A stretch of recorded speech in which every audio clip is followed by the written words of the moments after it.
haddaba dagaaladii sokeeye ee ka dhacay waddanka Soomaaliya ayaa isagu waxa uu ahaa mid aanan waxba reeban, isagoo galaaftay dad iyo duunyaba, deegaan iyo weliba daaqsin intaba. Waxa uu ahaa dagaal umuladoox oo weliba cidna aanan ka tegin. Wuxuu saameyn baaxad weyn leh ku yeeshay dadkii Soomaaliyeed ee deganaa dhulkaasi, iyadoo dagaalada iyo dagaalyahanadaba aysan wax u aabayeeleynin. Haddaba fanaaniinta Soomaaliyeed oo iyagu ka mid ahaa qaybaha bulshada ayuu dagaalkaasi si toos ah ama si dadban saameyn ugu yeeshay, iyadoo fanaaniin badan ay ku dhinteen dagaaladaasi Soomaaliya ka dhacay ee sokeeye, ha ahaadaan kuwii kacaanka lala galay, ha ahaadaan kuwii taliskii Maxamed Siyaad lala galay, ama ahaado kuwii dambe ee Soomaalida iyada dhexdeeda isdooxaysay. Fanaaniin badan ayaa iyagu lagu dilay si aana qabiil ah iyo weliba siyaabooyin kale oo kala duwan dagaaladii ka socday gudaha waddanka Soomaaliya. Haddaba maanta waxaynu soo qaadanaynaa daawadayaal dhowr fanaan oo iyaga lagu dilay qaybo kala duwan geyiga Soomaaliyeed iyo dhulka Soomaalida xilligii dagaalada sokeeye, iyadoo fanaaniin badan si toos ah loo dilay iyagoo looga dan leeyahay aana qabiil, kuwa kalena ay iyaguna ku dhinteen si lama filaan ah oo xabadi guryahooda ugu tagtay ama madaafiic intaba. Aynu ka bilaabeynaa fanaankii weynaa ee codka dahabiga lahaa fanaaniinta Soomaaliyeed, kuwooda ugu laxanka macaana iyo weliba muusikada heesihiisa dhammaan ay caan baxeen oo ay noqdeen kuwa hirgalay. Waa fanaanka Allaha u naxariistay Axmed Gaceete Yuusuf. Axmed Gaceete waxa uu ka mid ahaa fanaaniintii Soomaaliyeed ee iyagu fanka Soomaalida ka qayb qaatay kobcintiisa iyo weliba kor u qaadidiisa. Wuxuu ahaa fanaan cod dahabiya leh oo halaasi ah, fanaan mujtamaca Soomaaliyeed iyo bulshada Soomaaliyeed ay aad iyo aad ugu taqaano. Wuxuu ahaa mulaxin la sameeya laxamada, weliba muusishan. Wuxuu ahaa fanaan heesihii uu laxamada u sameeyey gebigoodba ay noqdeen heese caanbaxay oo hirgalay. Axmed Gaceete fanaaniinta wuxuu ahaa nin aad iyo aad u dabeecad wanaagsan, degan, akhlaaq leh. Qof walba oo ka mid ah fanka Soomaalida iyo mujtamacii uu ku dhex noolaa intaba ay ixtiraam ay u hayaan, cid kastana ay u sara istaagto. Axmed Gaceete oo isagu aanan ahayn nin qabiili ah, welibana ahaa nin ay u siman yihiin mujtamaca Soomaaliyeed meel kasta ay joogaan, ayaa isagu waxaa gacan ka xaqdaran welibana si dulmi iyo kibir ah ay ugu dishay magaalada Hargeysa. Waagii dagaaladii u dhaxeeyay ciidamadii jabhaddii SNM iyo weliba dowladdii iyadu rajiinka ahayd ay uu hogaaminayay Maxamed Siyaad, Axmed Gaceete waxa uu ku sugnaa magaalada Hargeysa, isagoo weliba aanan ka qayb qaadan qalqalatooyinka iyo weliba xaaladihii qasnaa ee markaa ka socday geyigaasi iyo dhulkaasi. Ciidamadii rajiimka ah ee dowladdii kacaanka waxa ay ku toogteen bartamaha magaalada Hargeysa kasoo horjeedka tiyaatarka. Axmed Gaceete Yuusuf waxa uu dhintay oo keliya in qabiilka jabhadda SNM ee dowladda xilligaas ku kacsanaa inay u badnaayeen dadkii uu ka soo jeeday ee isaaqa ahaa.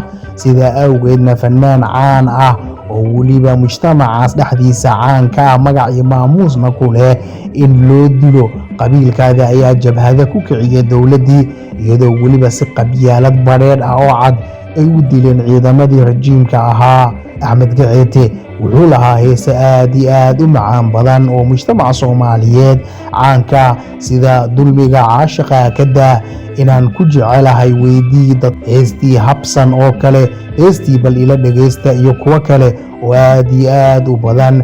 Axmed Gaceete waxa uu la heesay hablo badan oo fanka Soomaaliyeed qiimo iyo qaayo ku leh, sida fanaanadii weyneed Allaha u naxariistay Qadra Daahir Cige, Aamina Cabdilaahi iyo weliba Marwe Maxamed, iyadana Allaha u naxariistee. Fanaanka labaad aynu soo qaadanayno oo sida dulmiga iyo kibirka loo dilay waxa weeye fanaanka weyn ee Muuse Ismaaciil Qalinle. Muuse Ismaaciil Qalinle oo isagu ah fanaaniinta Soomaaliyeed kuwa fankooda uu weliba hirgalay caana noqday. Wuxuu ka mid ahaa fanaaniintii ka qayb qaadatay kobcinta iyo weliba kor u qaadidda fanka Soomaalida. Wuxuu ahaa fanaan cod dahabiya leh, codkiisana uusan codadka kale uusan la mid ahaynin. welibana si gooniya u dhawaaqo codkiisa. hees kasta uu qaaday fanaankaasi waxay noqotay hees hirgashay oo caan baxday. qof kastoo Soomaaliyeed oo dalka dibadiisa iyo gudihiisaba ku nool waa uu yaqaanaa heesaha Muuse Ismaaciil Qalinle. Muuse Ismaaciil Qalinle oo isaga ka soo jeeda goboladii waqooyiga Soomaaliya iminkasta Somaliland loo yaqaano beesha Isaaq ayaa isagu markii ay dhaceen dagaaladii sokeeye ee xukunka lagaga qaaday dowladii rajiimka ahayd ee uu hogaaminayay Maxamed Siyaad ayaa isagu waxa uu ahaa fanaaniintii aanan ka bixin magaalada caasimadda ee Muqdisho iyagu halkaasi isaga sii noolaa. Muuse ayaa isaga noolaa magaalada Muqdisho sida fanaaniin badan oo iyagu aanan ka bixin magaalada. markii ay dowladii ay baaba'day waxaa iyadana la baaba'ay oo meeshii ka baxay fankii iyo weliba kooxihii iyo suugaantii Soomaaliyeed intaba. qof kastoo fanaan ahaa ama abwaan ahaana waxay nafta ku qasabtay inuu doonto sidii uu nolol maalmeedkiisa iyo tan qoyskiisaba uu u maareyn lahaa una soo bixi lahaa, taasoo ku qasabtay fanaaniintii iyo weliba suugaanyahanadii Soomaaliyeed inay doontaan shaqooyin aan shaqadooda ahayn. Muuse Ismaaciil Qalinle ayaa magaalada Muqdisho waxa uu ka bilaabay shaqo qaadwala ah isagoo iibinaya qaadka si nolosha qoyskiisa iyo tantiisaba uu la soo baxo. maalmaha ka mid ah Muuse oo isagu shaqadiisa maalmeedka caadiga ahaa wata iibinayana qaadka ayaa waxay isku afahmi waayeen maryaantii magaalada joogtay mid ka mid ah qaadkii uu doonayay inuu ka dhaco xoogna kaga qaato. Muuse oo taa ka dhiidhiyay in xoolihiisa iyo dhididkiisa si beebeen loo qaato ayaa isagu isku dayay inuu la xaaltamo ama la hadlo maryaantii doonaysay inay xoolihiisa xoog ku qaadato. haddaba iyadoo sidaas ay tahay ayaa Muuse waxaa magaalada Muqdisho ku dilay maryaantii oo iyagu joogta magaalada iyagoo xoog kaga qaadanaya xoolihiisa si kibir ahna u dilay fanaankii weynaa ee qiimaha mujtamaca ku dhex lahaa ee Muuse Ismaaciil Qalinle. fanaanka kale aynu soo qaadanayno oo iyagana si kibir ah xabad loogu dhiftay waxaa ka mid ah fanaankii weynaa ee Xuseen Yuusuf Tarabi. Xuseen Yuusuf oo ka mid ah fanaaniinta Soomaaliyeed iyagu ka soo jeeday gobolada waqooyiga Soomaaliya iminkasta loo yaqaano Somaliland ayaa isagu waxa uu ahaa fanaaniinta codka dahabiga leh. Xuseen Yuusuf oo isagu ka soo jeeda beesha ciida gale ayaa isagu waxa uu ahaa fanaaniinta codka dahabiga leh. fanaan codkiisa iyo weliba habsoo gudbintiisa ay ahayd mid qof walba u dhageysta ama daawada ama maqlaba uu la dhaco lana qushuuco. Xuseen Yuusuf ayaa ciidamadii dowladii rajiimka ahayd ee iyagu dagaalka la galaysay gulufka colaadeed kula jirtay jabhadii SNM oo iyagu u badneed beesha Isaaq oo uu ka soo jeedo. Xuseen Yuusuf ayaa waxaa dhacday in ciidamadaasi ay qof kastoo caan ahaa xilligaasi ee ka soo jeeda qabiilka Isaaq oo iyagu u badnaa jabhadii SNM ay jaanis ku helaan ay tooganayeen ama ay dilayeen intaba. Axmed Gaceete ayaa isagu ka mid ah fanaaniintii loo dilay inuu ka soo jeedo jabhadaasi beesha u badan.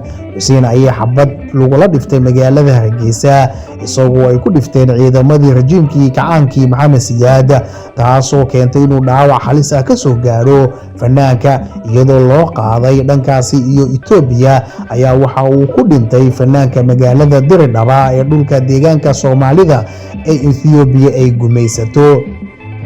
Xuseen Yuusuf ayaa isagu waxay xabadda ugu dhacday oo kaliya oo xabadda loogu dhiftay si kibir iyo dulmi ah inuu ka soo jeedo kaliya beeshaasi Isaaq oo iyadu u badneed jabhadii SNM ee iyadu xilligaas la dagaalamaysay dowladii kacaanka ahayd ee Maxamed Siyaad. allaha u wada naxariisto fanaaniintaasi Soomaaliyeed oo iyagu qaaliga ahaa oo siyaabo kala duwan loogu dilay meelo kala duwan oo dhulka iyo geyiga Soomaaliyeed ah. fanaanka weyn Axmed Gaceete iyo Xuseen Yuusuf ayaa iyagu waxaa xabado ku dhiftay si kibir iyo maag ah weliba ciidamadii dowladii kacaankii Maxamed Siyaad oo iyagu xilligaasi la dagaalamaya jabhadii SNM. fanaanka weyn ee Muuse Ismaaciil Qalinle ayaa isagu waxaa magaalada Muqdisho xabad kula dhiftay noocyaan doonaysay inay xoolihiisa ay xoog ku qaataan, taasoo keentay in si kibir ah xabad loogu dhifto iyadoo loo dilay majinajaad ah oo nolol maalmeedkiisa iyo weliba dan qoyskiisa uu kagala soo baxayay. Allah ha u wada naxariisto fanaaniintaasi dhammaantoodba. dib dambe intaynu ugu kulmi doono barnaamijka noocan oo kale ah, nabaadiina nooli kulantay amaana Allah.